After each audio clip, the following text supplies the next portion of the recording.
And let's not forget, the people on reserve, if they ask questions about the money, they get bullied. Denialism is hate. Is there an end? Are we ever done reconciling? Why haven't you dug in the ground yet with the millions of dollars you receive? All these millions that are the revenue that are going through my band. It's not empowering Aboriginal people at all. Because we have no idea where all this money is going. These are both individuals who contacted me when they heard me speaking out on the topic of reconciliation in British Columbia. This money is going into an industry now that is big. Well, in British Columbia, one thing is increasingly becoming common. That is what I call reconciliation overreach, where if you're a non-Indigenous Canadian, you can be kicked out of public spaces by Indigenous people. Or we've recently seen the court recognize Aboriginal land title over private land of non-Aboriginals. A new documentary coming out that is brought forth by the 1BC party in British Columbia, and this is the leader beside me, Dallas Brody, is going to be shedding light on the reconciliation industry in a big way. That documentary is called Making a Killing: Reconciliation, Genocide, and Plunder in Canada. All right, Dallas Brody, good to see you here on Rebel News again. Good to see you, Drea. Thanks for having me. Now, we've interviewed you before about what you call the reconciliation industry. Yes. But boy, are you about to tackle it in a very big way. Your party has brought forth a documentary. Why? We realized that there was a lack of awareness in British Columbia about what is actually going on in the reconciliation industry in British Columbia.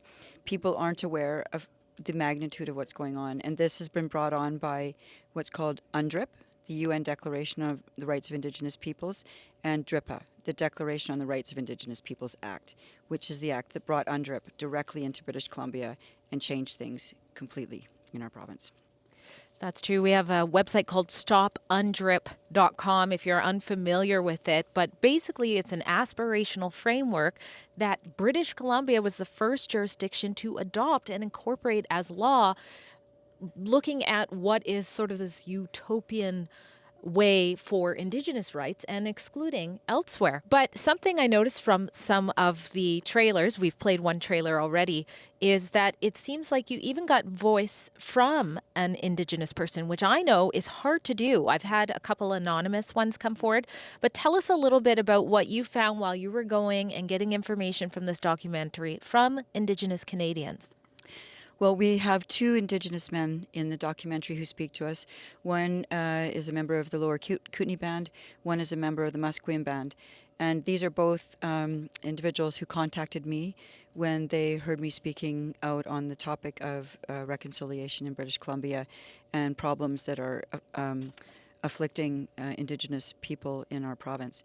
They reached out to me and wanted to talk to me. So that's how I found them. They're brave men because it's not easy to do what they're doing. I've seen it before. I've seen it with you. I've heard it myself. This accusation that any exposure on the misuse of tax dollars for the reconciliation industry, or talking about, like you've done before, saying, hey, there's been no bodies found, with over 100 bands that have come forth with sort of nefarious claims of unmarked graves of Indigenous children. But you get labeled a residential school denier or a racist, or your events are being, targeted when you're just trying to have a political event. So what do you say to that narrative, to maybe even some people watching now who think that's who you are when you make a documentary like this? Actually, I'm against all of the race-based laws that are being implemented in British Columbia. We cannot have a society that is divided on racial lines, and that's precisely what we have and what we're amplifying now.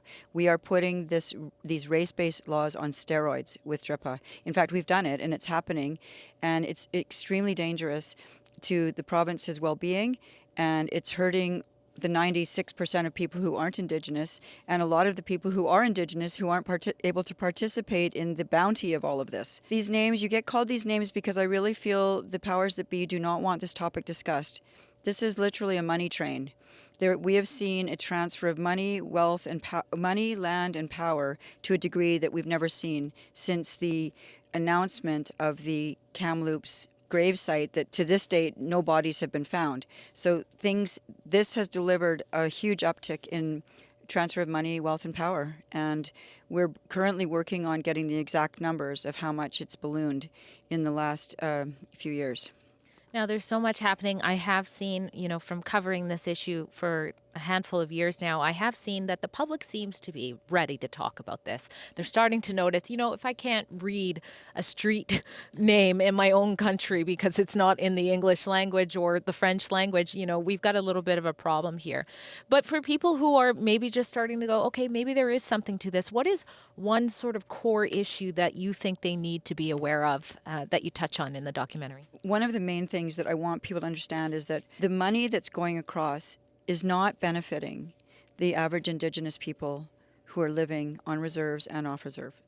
This money is going into an industry now that is big, and the money is sitting at this top level. So it goes to chiefs and council, developers, big law firms and small law firms, accounting firms, and consultants, and it's a lot of money. When I was a young lawyer, practicing in a big law firm, the big firms have, big offices and so on. And I was at one of a couple of these in my early days. There were no full departments for Aboriginal law. There might be one person practicing this. Apparently now, a lot of the big law firms have 10 or 12 people in the Aboriginal law department. Well, that's a lot of money going to these lawyers. And these lawyers aren't Indigenous. They're just business people making money. And what we've learned from the people we've spoken to in our documentary is that the money is not getting down. People on the reserves are getting frustrated, and I will say that we are noticing that more people are willing to talk about this. And this is my first principles rule, is if you're accepting public money, the taxpayers get to ask questions about where it's going. Full stop. If you don't want questions about how you're spending the money or how much is going to you or why we're giving it to you, then you should raise your money privately, and then no one will ask you any questions. But if the taxpayers are paying for it, they have the right to know, and I think this has to be brought into the discussion. And I feel badly actually for a lot of people. And let's not forget, the people on reserve, if they ask questions about the money, they get bullied and penalized, and they suffer, they get punished. And so what happens? They get scared and they just go quiet. What a way to live. But that's their government that's supposed to be looking out for them, and they have nowhere else to go. So, people who say that this film is racist and denialist is just garbage. But, I think people will watch the film and see what they think. We made a lot of invitations to chiefs and people on the supposed other side of this, and none of them took us up on our invitation. But we think we've done a balance. They'll all watch it online, I'm sure. Yeah, I think they'll watch it online.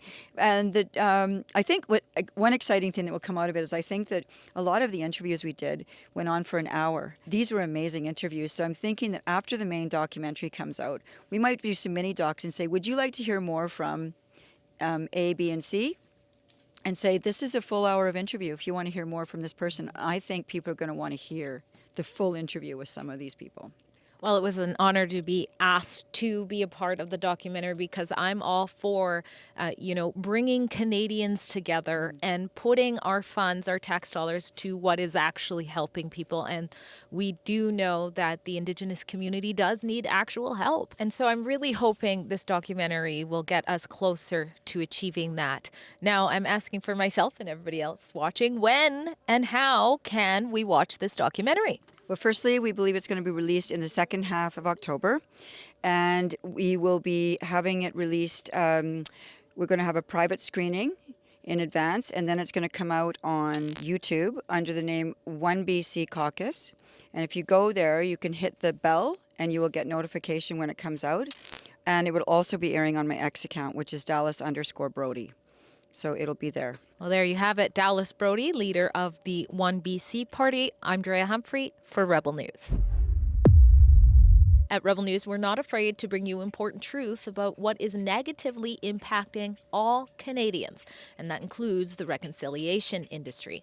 In the description box below is the written article for this report, which shows you more of where you can find out about the documentary To Come Making a Killing, but also shows you where you can watch my documentary that Rebel News aired a year after the false claim that the remains of 215 children had been found at the former Kamloops Indian Residential School. We brought that out a few years, but still many don't know that truth. So you can go there at kamloopsdocumentary.com or via the link in the description box below to share and support our coverage.